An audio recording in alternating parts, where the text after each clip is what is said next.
क्या आप भी सोराइसिस से परेशान हैं और इस मौसम में इसका इलाज ढूंढ रहे हैं?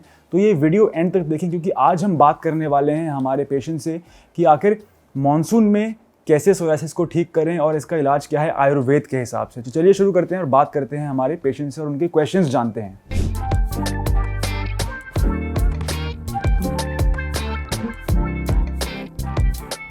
तो देखिए, पेशेंट पूछ रहे हैं कि सोराइसिस और इसकी समस्याएं क्या हैं।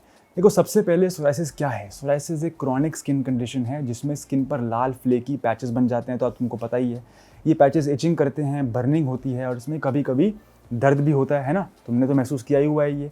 तो मानसून के मौसम में जब ह्यूमिडिटी और मॉइस्चर बढ़ जाता है तो ये प्रॉब्लम और भी ज़्यादा हो सकती है। वो कैसे, वो भी अब हम बात करेंगे आगे जाके। अच्छा, हाँ, तो देखिए, पेशेंट पूछ रहे हैं कि आखिर मानसून का क्या असर है सोराइसिस पर। तो ये बहुत ही अच्छा क्वेश्चन है। आई एम श्योर आप सभी के मन में भी ये बात ज़रूर आती होगी। ठीक है, देखो, मानसून के दौरान ना हवा में क्या होता है कि एक तो मॉइस्चर बढ़ जाता है और बॉडी की स्किन भी ज़्यादा मॉइस्चर को अब्जॉर्ब कर रही है। इससे स्किन पर देखो क्या होता है कि मानसून में बैक्टीरिया और फंगस की जो ग्रोथ है ना वो बढ़ सकती है, क्योंकि जो टेम्परेचर है एनवायरनमेंट का वो बहुत ही कंड्यूसिव है। कंड्यूसिव मतलब वो बहुत ही फेवरेबल है फंगल ग्रोथ को और बैक्टीरियल ग्रोथ की वजह से। एंड ये सोराइसिस की जो है ना स्किन को ख़राब कर सकता है। साथ ही मानसून में तुमको पता ही है कि इन्फेक्शन का रिस्क तो वैसे ही बढ़ जाता है। तो अगर मान लो तुम्हें कोई भी और इन्फेक्शन हुई और उसकी वजह से जो इन्फ्लेमेटरी प्रोसेस है हमारी बॉडी में वो भी ट्रिगर हो सकता है। तो इसलिए मानसून में काफ़ी बार पेशेंट्स जो होते हैं वो कंप्लेंट करते हैं कि उनका सोराइसिस बढ़ता है। आई एम श्योर गाइस आप लोगों को भी ये फील होता होगा कि आखिर मानसून में क्या सोराइसिस बढ़ जाता है। एक और रीज़न मैं तुमको बताऊं, वो ये है कि देखो, धूप नहीं मिलती हमें मानसून में। धूप में जो यूवी रेज होती हैं वो जो हमारा स्किन सेल्स होता है, देखो सोराइसिस में स्किन जो पपड़ी बन रही है वो क्या है कि नॉर्मली जो हमारे स्किन होती है ना वो 30 दिन में सेल्स नए आते हैं और वो झड़ जाते हैं। लेकिन सोराइसिस में क्या हो रहा है, सोराइसिस में वो 30 दिन की बजाय 5-6 दिन में ही स्किन जो की मल्टीप्लिकेशन की स्पीड बढ़ गई है, जिसकी वजह से पपड़ी बन रही है। अब यूवी रेज जो होती है ना हमारे एनवायरनमेंट में वो विटामिन डी बनाती हैं हमारे स्किन में, और जो विटामिन डी होता है वो हमारे स्किन सेल की मल्टीप्लिकेशन की स्पीड को कंट्रोल करता है। तो सनलाइट ना मिलने की वजह से भी एक प्रॉब्लम है कि सोराइसिस क्यों थोड़ा सा लोगों में बढ़ जाता है।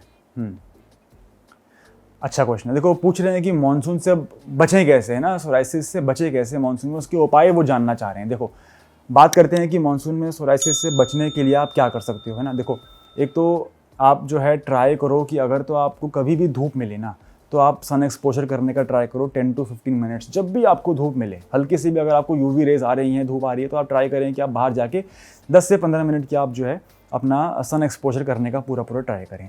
नंबर 1 जो आप कर सकते हो वो है कि आप बहुत ज़्यादा मॉइस्चराइज ना करें। अब देखो, वैसे ही इतना मॉइस्चर है एनवायरनमेंट में, तो आपकी स्किन बहुत ज़्यादा वेट ना रहे। आपका स्कैल्प जो है, स्पेसिफिकली स्कैल्प सोराइसिस में प्रॉब्लम आती है कि जब बाल एकदम, स्पेशली फीमेल्स में जब बाल एकदम वेट रहते हैं, स्कैल्प वेट रहता है, तो उनको खुजली, डैंड्रफ की प्रॉब्लम बढ़ जाती है। तो ट्राई करें कि आपकी स्किन और आपका स्कैल्प बहुत ज़्यादा वेट ना हो। आप ट्राई करें कि अच्छा हाइजीन आप बना के रखें, है ना। And then more importantly diet आप अपनी अच्छी रखें। आप इन्फ्लेमेटरी फूड आइटम्स ना खाएं, कच्चा टमाटर ना खाएं, बैंगन ना खाएं, लाल रेड मीट ना खाएं, क्योंकि इन चीज़ों से सोराइसिस बढ़ता है हमारे शरीर में। यदि आप जो व्यूअर्स देख रहे हैं इस वीडियो को, अगर आप कोई भी स्मोक करता है, कोई भी अगर अल्कोहल कंज्यूम करता है, अगर आप लोग स्ट्रेस लेते हो, तो आपको पता होना चाहिए कि इन तीनों ट्रिगर से सोराइसिस बढ़ता है। तो चाहे मानसून हो, समर हो, कोई भी मौसम, आपको ध्यान रखना है कि आप ये ट्रिगर्स को ऑफ करके रखें।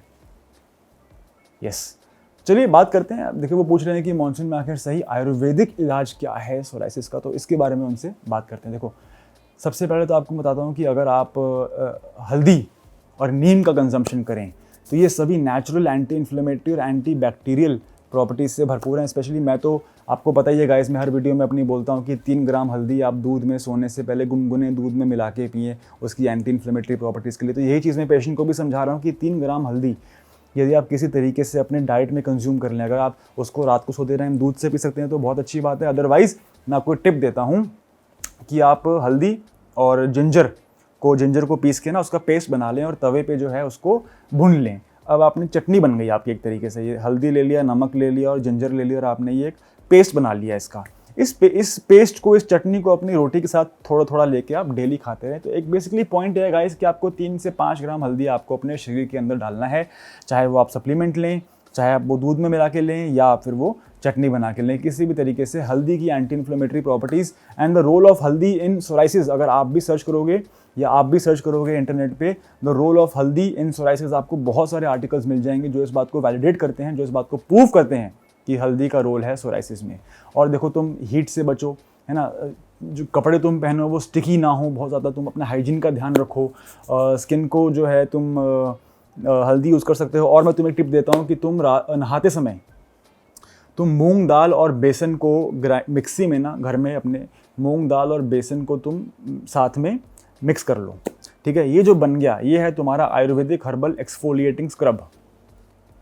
ये जो तुमने स्क्रब बना लिया इसको तुम प्लास्टिक के बर्तन में लेके अपने किचन में रख दो और वहाँ जाके जो नहाते समय ये मूंग दाल और बेसन के स्क्रब से अपने आप को नहलाना रोज़ शुरू करो, और देखो तुम्हारे जो फ्लेक्स हैं वो कैसे गिरते हैं और तुम्हारी स्किन कितनी बेटर फील करती है, ठीक है। ओके, तो अब वो मैंने उनको टिप्स दी, अब वो मुझसे पूछ रहे हैं कि कायाकल्प ग्लोबल पे आखिर सोराइसिस का ट्रीटमेंट कैसे होता है। तो चलो होम रेमेडीज़ की जो हमने जनरल एक बात करी होम रेमेडीज़ के बारे में, प्रॉपर ट्रीटमेंट क्या है इस चीज़ का वो मैं इनको समझाता हूँ, आप भी समझना। देखो कायाकल्प ग्लोबल पे जो हमारा ट्रीटमेंट हम दे रहे हैं, तुम्हें भी दे रहे हैं, वो थोड़ा सा डिफरेंट है जो बाकी लोकल डर्मेटोलॉजिस्ट या बाकी लोकल डॉक्टर्स हॉस्पिटल्स या क्लिनिक्स में अपने देते हैं। उसका रीज़न ये है कि वो लोग एक बहुत ही लीनियर या वन डायमेंशनल ट्रीटमेंट दे रहे हैं, जहाँ पे कि मान लो उन्होंने आपको, अगर एलोपैथी डॉक्टर है तो कुछ लगाने के लिए स्टेरॉइड क्रीम दे दी, या फिर खाने के लिए स्टेरॉइड दे दिया, इम्यूनोसप्रेसेंट दे दिया, जिससे तुम्हें भी पता है, तुम भी इतने टाइम बाद आए हो इलाज करवा के कहीं ना कहीं से, राइट। तुमने भी नोटिस किया है कि बीमारी एक बार चली जाती है फिर वापस आ जाती है, एक बार चली जाती है फिर वापस आ जाती है, तो वो कोई सोल्यूशन नहीं है इस चीज़ का। आप लोगों ने भी आई थिंक एक्सपीरियंस किया होगा कि बीमारी एक बार तो आप सबने ठीक कर रखी है लेकिन वो वापस आ जाती है ना। इसीलिए जो मैं तुम्हें समझा रहा हूँ उसको समझो। कायाकल्प ग्लोबल का जो ट्रीटमेंट हम तुम्हें दे रहे हैं वो एक कॉम्बिनेशन अप्रोच है। कॉम्बिनेशन अप्रोच में क्या है कि आपको, जब आप हमारे पास आए थे आपका सोराइसिस कितना तेज़ी से बढ़ रहा था, आपको याद है ना।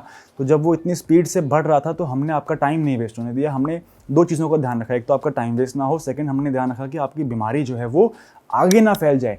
जो सोराइसिस के बाकी 3 स्टेजेस हैं, एक तो नाखून में जाना और जोड़ों में जाना, हमने आपको एग्रेसिव ट्रीटमेंट दिया डे 1 से, ताकि आपके बीमारी जॉइंट्स में ना चले जाए, क्योंकि जॉइंट्स में जाने पे क्या हो जाता है, सोराइटिक आर्थराइटिस। तो हमने वो स्टेज आपकी बचा ली।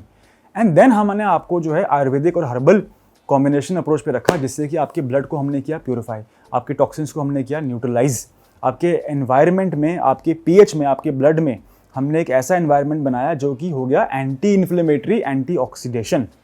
तो ये जो गाइस मैं इनको समझा रहा हूँ कि शरीर के अंदर का जो हमारा एटमॉस्फेयर है, शरीर के अंदर का जो हमारा वातावरण है, जो एनवायरनमेंट है, वो एंटी इन्फ्लेमेटरी होना चाहिए। इसके लिए यहाँ पे हर्ब्स का काम आता है। कैसी हर्ब्स हैं, चलो बताता हूँ मैं आपको। शंख पुष्पी हो गया, जटामानसी हो गया, ब्रह्मी हो गया, बाकुची हो गया। ये कुछ ऐसी हर्ब्स हैं हमारी प्रिपरेशन में, हमारे कैप्सूल्स में, जिससे कि एक तो मेंटली आपका स्ट्रेस कम होता है। अश्वगंधा, विथामिनिया सोमनीफेरा, ये कुछ ऐसी हर्ब्स हैं जो हमने इंट्रोड्यूस करी हैं कायाकल्प ग्लोबल के हर्बल प्रिपरेशंस में खाने के लिए।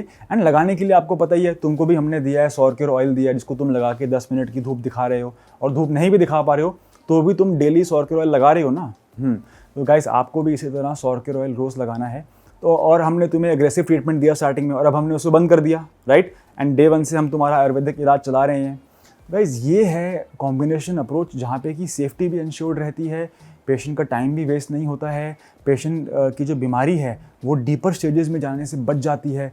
तो इस तरीके से जब हम कायाकल्प ग्लोबल पे कॉम्बिनेशन अप्रोच के थ्रू थेरेपी देते हैं तो पेशेंट नोटिस करते हैं कि उनकी बीमारी चली जाती है और बहुत लंबे समय तक वो रिवर्स हो जाती है। गाइस ये थी आज की वीडियो। उम्मीद करता हूँ कि आपको आज की वीडियो पसंद आई हो। यदि आपको भी ऐसे कोई क्वेश्चन पूछने हैं तो आप कमेंट सेक्शन में हमसे पूछ सकते हैं। Thank you for watching. My name is doctor सम्यक धवन और मैं हूँ आपका होस्ट सोराइसिस ट्रीटमेंट इंडिया पे। धन्यवाद।